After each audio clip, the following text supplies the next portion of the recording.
몇 년 전에 어떤 목회자분의 죽음에 대한 이야기를 듣게 되었습니다. 그분은 매우 젊은 나이였고 스라에는 아직 태어난 지 얼마 되지 않은 아이가 한 명 있었기 때문에 그 죽음을 들었던 그 교역자들이 매우 큰 충격을 빠졌습니다. 앞날이 창창하고 앞으로도 많은 일을 할 것이라고 기대했던 젊은 목회자가 누구도 예측하지 못한 순간에 갑작스러운 사고로 인해서 세상을 떠나게 된 것입니다. 그 얘기를 듣고 한동안 저도 가슴이 먹먹했던 기억이 납니다. 여러분, 살다 보면 이런 가슴 아픈 일들이 생각보다 많이 있다는 것을 깨닫게 됩니다. 일전에 어떤 권사님을 신방한 적이 있었는데요. 그 권사님과 신방하는 도중에 그분의 얘기를 듣다 보니까 아드님께서 젊은 나이에 군부대에서 작전을 수행하시다가 사고에 휘말리면서 그만 이제 세상을 떠나게 되신 거예요. 이미 시간이 오래 지났음에도 불구하고 그 이야기를 담담하게 하시는 성도님의 눈에는 물기가 가득했습니다. 흐르는 세월 속에서 슬픔은 흐려진 것이 아니라 그분의 가슴에 더욱 깊은 흔적을 남겼다라는 것이죠. 여러분, 우리가 사는 세상에는 이와 같은 죽음이라고 하는 불행이 넘쳐납니다. 그것은 우리의 삶에 갑작스럽게 나타나서 우리의 모든 소망과 우리의 모든 기쁨과 모든 즐거움을 빼앗아 갑니다. 그리고 사람들은 죽음 앞에서 절망합니다. 왜?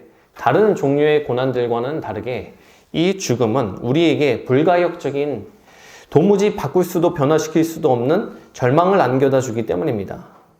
그래서 사람들은 어떻게든 죽음을 피하려고 합니다.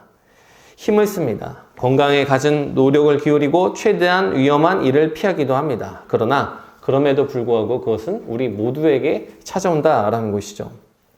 저와 여러분은 지금 죽음을 향한 카운트다운이 진행되고 있는 사람들입니다. 여기에서 벗어날 방법은 도무지 없어 보인다라는 것이죠. 여러분, 그런데 오늘 예수님은 이 요한복음의 말씀을 통해서 죽음을 경험하고 절망 가운데에서 낙심해야 되는 우리들에게 놀라운 선언을 하십니다. 그것이 무엇인가?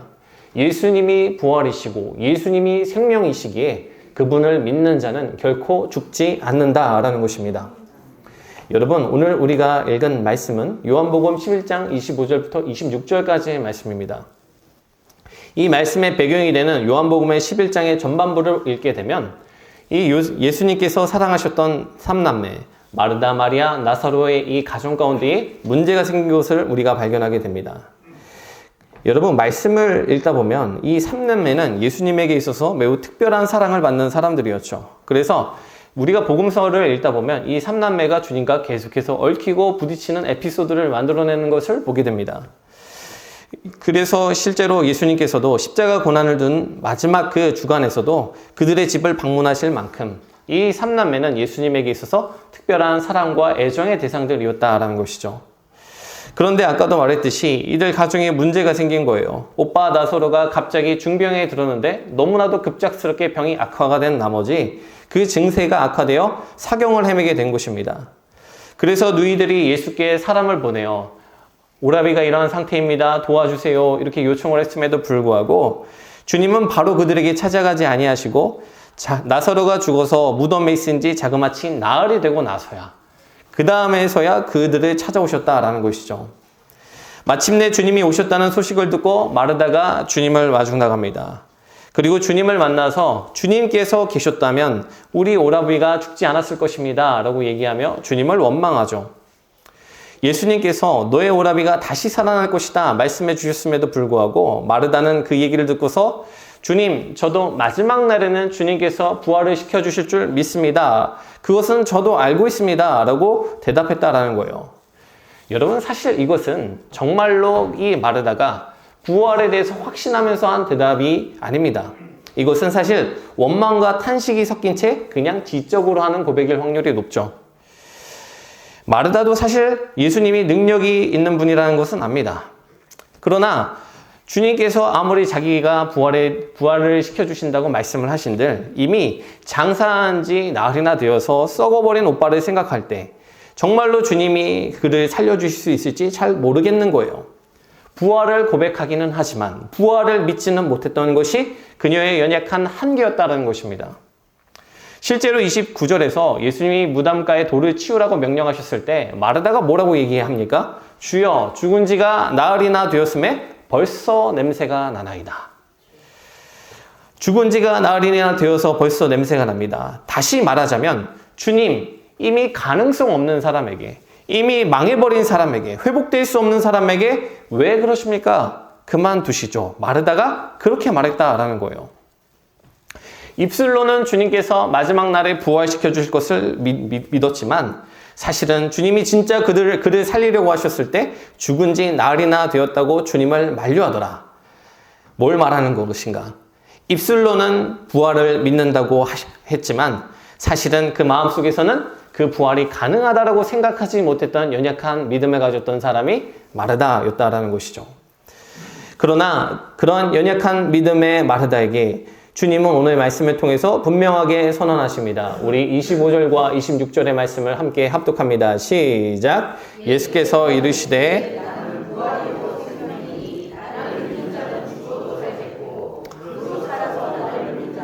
영원히 죽지 아니하리니 이것을 내가 믿느냐. 아멘. 예수님이 뭐라고 말씀하십니까? 내가 곧 부활이고 내가 곧 생명이라고 말씀하십니다. 여러분, 이 말씀은 우리를 전율하게 하는 말씀입니다. 인류 역사상 영생의 비법을 안다고 얘기하는 사람들은 존재했습니다. 영원한 생명을 살 수 있는 방법을 알려주겠다고 얘기했던 그런 사람들은 존재했었습니다. 그런데 주님이 지금 말씀하시는 이 나는 생명이고 나는 부활이다라는 이 내용은 그 정도 수준의 언급이 아닙니다. 주님은 자기가 부활의 방법을 안다고 말씀하시지 않으셨어요. 주님은 사람들에게 영원한 생명을 살게 만들어주는 방법을 안다고 말씀하시지 않으셨습니다. 주님은 내가 곧 부활이고 내가 곧 생명이라고 말씀하셨습니다. 여러분, 이 차이를 아시겠습니까? 예수님의 존재 자체가 죽음을 이기는 능력이고 예수님의 존재 자체가 영원한 생명을 살게 만드는 능력이라는 거예요. 그리고 예수님께서는 자기가 말씀하신 그대로 죽음에서 부활하셨습니다. 여러분, 우리가 지금 예배를 드리고 있지만, 부활절 예배를 드리고 있지만 예수의 부활은 역사적인 사실입니다. 그것은 후대의 사람들이 만들어낸 신화나 과장된 이야기가 아닙니다. 그 어떤 사람도 미련하게 종교의 부흥을 위해서 자기의 생명과 가정을 내팽개치는 사람은 없다라는 것이죠. 여러분이 2000년 전에 예수님을 따르는 제자라고 한번 가정해 보시죠. 여러분 눈앞에서 주님께서 십자가에 달려 무기력하게 돌아가시는 것을 보았습니다. 근데 만약 그것이 전부라고 한다면 누군가 여러분에게 다가와 우리 앞에서 무기력하게 죽으신 예수 그리스도를 위하여 우리가 죽음을 선택하자. 그분의 가르침은 우리의 가슴 가운데 있으니까 우리 마음속에 살아계신 그분을 위해서 우리의 가정도 버리고 우리의 생명도 버리고 복음을 전파하자라고 얘기를 했다고 한다면 과연 몇 사람이나 그 미련한 선택을 했겠냐는 거예요. 여러분, 그런데 초기 기독교 역사를 보면 수많은 기독교인들이 자기의 목숨을 버려가며 기독교 신앙을 고수하고 복음을 전하는 모습을 보게 됩니다. 교회사에 의하면 예수님의 12제자 중에 요한을 제외한 11명의 제자들은 전부 다 순교를 당했고 요한조차도 반모섬에서 말년에 섬에 갇혀 유배 생활을 했어야 됐습니다. 거기에 초대교회 교인들은 나이가 어리건 많건 자기를 향한 죽음의 공포 앞에서도 담대하게 주님을 포기하지 아니하고 나는 주님을 믿습니다라는 고백을 계속해서 유지했다라는 것이죠. 한 번만 주님을 입술로 부인하면, 한 번만 황제의 상 앞에서 향을 피우면, 한 번만 우상에게 바쳐줬던 재물을 먹기만 하면 살 수가 있는데 그 일을 부인하고 죽음을 선택하더라. 여러분, 왜 그렇습니까? 그들은 부활의 주님을, 생명의 주님을 실제로 보고 듣고 체험했던 사람들이었기 때문입니다. 나의 아버지가, 나의 조부가 주님의 부활의 실제를 보고 체험한 사람들이었기 때문에 여러분, 내 눈앞에서 주님께서 죽음 권세를 이기시고 영생하는 그 능력을 실제로 보여주셨는데 어떻게 나에게 영원한 생명을 주시는 그 주님을 부인하고 일시적인 삶을 위하여 주님을 부인할 수가 있겠는가? 사랑하는 여러분, 예수님께서는 부활하셨고 사망 권세를 이기시고 살아난 줄을 믿으시길 주의 이름으로 축원합니다. 그분은 진실로 부활의 능력 자체였고 생명의 능력 자체이신 분이셨다라는 거예요. 여러분, 그리고 중요한 것이 있습니다. 내가 곧 부활이고 내가 곧 생명이라고 말씀하신 그분께서 당신의 부활과 생명을 자신을 믿는 자들에게 나누어 주시겠다라고 약속하셨다라는 점이에요. 여러분, 너무나도 중요합니다. 주님은 홀로 부활하신 분이 아닙니다. 그분은 자기를 믿는 자를 죽음에서 일으켜 세우시는 부활과 생명의 공급자 되시는 예수님이시라는 것이죠. 그래서 누구든지 예수를 믿고 그를 소유한 인생을 살면 그의 안에 계신 예수의 능력이 그를 부활하게 만들고 영생하도록 만든다. 이것이 성경의 증언이라는 것이죠. 그래서 25절 후반절과 26절을 통해서 우리 주님께서 하시는 말씀, 25절, 나를 믿는 자는 죽어도 살겠고 무릇 살아서 나를 믿는 자는 영원히 죽지 아니하리니, 나를 믿는 자는 죽어도 살겠고 살아서 나를 믿는 자는 영원히 죽지 않는다라고 예수님께서 말씀하십니다. 여러분, 이게 무슨 말입니까? 먼저 나를 믿는 자는 죽어도 산다. 이것은 우리 인간이 경험하는 육체의 죽음에 대해서 주님이 말씀하시는 것입니다. 여러분, 사람은 나이가 들면 연약해집니다. 또 때로는 병으로 인하여, 또 때로는 사건과 사고로 인하여 우리 육신이 호흡이 끊기는 순간이 찾아옵니다. 그런데 보세요. 그 사람이 노화로 인하여 육신의 호흡이 다했든지, 아니면 병으로 인하여 그 호흡이 다했든지, 아니면 사고로 인하여 그 호흡이 다했든지 간에 주님을 믿는 자는 주님이 그의 육신을 마지막 날에 다시 살리신다라는 것입니다. 그래서 주님께서는 믿는 자는 죽어도 다시 산다라고 말씀하신다는 거예요. 여러분, 성경은 사람의 육체의 부활에 대해서 반복적으로 증언하고 있습니다. 주님이 오게 되시는 날, 우리는 영원한 몸의 부활을 입고 그리하여 다시 살아나게 된다고 말씀을 통해서 계속해서 우리에게 미리 알려주고 계시다라는 것이죠. 그래서 예수님께서도 요한복음 6장 40절의 말씀을 보면 뭐라고 말씀하십니까? 내 아버지의 뜻은 아들을 보고 믿는 자마다 영생을 얻는 이것이니 마지막 날에 내가 이를 다시 살리리라 하시니라. 여러분, 예수님께서 마지막 날에 그 성도들의 육신을 다시 살리신다고 이 말씀을 통해서 알려주시더라는 거예요. 주님이 재림하시는 그날에 다시 살림을 받고 영화롭게 변화하여 하나님 앞에 서게 된다는 것을 말씀을 통해서 알려주고 계시는 것입니다. 그런데 오늘 말씀에서 예수님이 하신 말씀은 단순히 그 정도 수준이 아닙니다. 주님은 우리 육체가 부활할 것을 말씀하시면서 동시에 26절에 뭐라고 말씀하시냐면 무릇 살아서 나를 믿는 자는 영원히 죽지 않는다 라고 말씀하시더라는 거예요. 여러분, 이게 무슨 말입니까? 이 말은 얼핏 보면 이상해 보입니다. 왜냐하면 우리 주변에는 신앙을 가졌음에도 불구하고 육신에 호흡이 닿는 사람들이 분명하게 존재하기 때문입니다. 여러분, 이것은 예수님께서 우리의 영적인 차원에서 일어나는 일을 가르쳐 주시는 것입니다. 사랑하는 여러분, 성경이 증언하는 것이 있습니다. 우리는 생명이신 주님을 영접한 순간부터 영원한 생명에 동참한 자라는 것이죠. 요한복음 5장 24절의 말씀입니다. 우리 함께 읽습니다. 시작. 내가 진실로 진실로 너희에게 이르노니 내 말을 듣고 또 나 보내신 이를 믿는 자는 영생을 얻었고 심판에 이르지 아니하나니 사망에서 생명으로 옮겼느니라. 아멘. 주님께서는 내 말을 듣고 나 보내신 이를 믿는 자는 영생을 얻었고 사망에서 생명으로 옮겼다라고 말씀하십니다. 그런데 여기에서 옮겼다라는 말이 이미 완료형으로 진행되었다라는 것에 우리가 기억을 할 필요가 있어요. 그리스도인들은 이미 영원한 생명으로 옮겨진 자들이라는 거예요. 하나님은, 이것은 어떤 의미인가? 하나님은 이미 어떠한 주님을 믿는 인생이 호흡을 다할 때 그가 영원한 생명을 소유한 자이신 줄을 알고 그들을 위한 자리를 이미 하늘나라에 마련해 두셨다라는 거예요. 그래서 예수를 믿는 자는 설령 그 육신의 호흡이 끊긴다 할지라도 그 즉시 하나님이 그의 영을 하늘나라로 인도하신다는 거예요. 그래서 예수님께서 십자가에 달리셔서 고난을 당하셨을 때에 자기와 함께 매달렸던 그 강도가 회개하며 주님께 당신의 나라에 임하실 때에 나를 기억해달라고 말씀하셨을 때 주님이 뭐라고 말씀하셨습니까? 오늘 내가 나와 함께 낙원에 있으리라 라고 말씀하셨습니다. 여러분, 무슨 의미입니까? 주님은 이 말씀을 통해서 우리에게 알려주시는 거예요. 성도는 결코 죽어서 어둠 가운데 거하는 것이 아니라는 것입니다. 성도는 죽어서 공허한 시간 속에서 주님 다시 오실 날을 홀로 기다리지 않는다라는 거예요. 왜?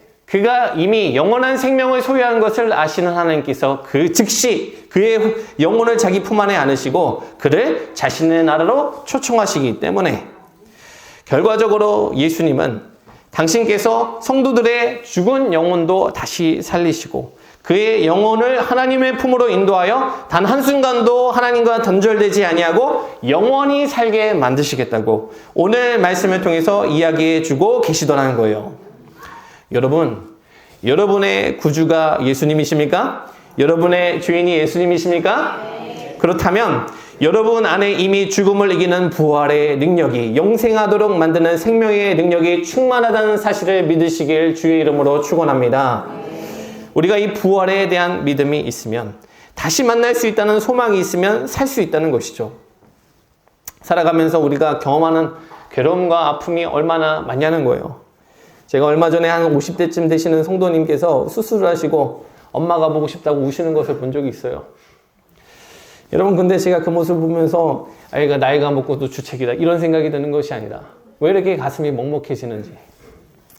여러분, 죽음이 얼마나 우리의 삶을 심각하게 파괴합니까? 죽음이 얼마나 우리의 마음 가운데 우리를 괴롭게 만듭니까? 그것이 만일 전부이고 마지막이라면 그 어떤 소망도 우리는 살면서 발견할 수가 없을 것입니다. 그러나 오늘 주님께서 우리에게 부활을 약속해 주시기에 우리는 슬픔 속에서도 소망을, 절망 속에서도 희망의 제목을 찾을 수 있는 사람들이라는 것이죠. 여러분, 특별히 우리에게 소망이 되는 것은 주님께서 우리의 부활의 첫 열매가 되셨다라는 사실입니다. 고린도전서 15장 20절과 21절 말씀을 보면 뭐라고 기록하고 있습니까? 그러나 이제 그리스도께서 죽은 자 가운데서 다시 살아나사 잠자는 자들의 첫 열매가 되셨도다. 사망이 한 사람으로 말미암았으니 죽은 자의 부활도 한 사람으로 말미암는도다. 아멘. 여러분, 주님께서 역사적인 부활을 하셨는데 그를 통해서 우리에게 알려주시는 것이 무엇인가? 우리에게 부활의 첫 열매가 되어 주셨다라는 거예요. 다시 말해서 부활이라는 역사적인 사건을 우리에게 보여주심으로 인하여 이것이 실제로 가능한 일이고 우리의 삶 가운데 연속적으로 일어날 수 있는, 성도의 삶 가운데 주를 믿는 자들에게 일어날 수 있는 일임을 분명하게 알려주고 계셨다라는 것이죠.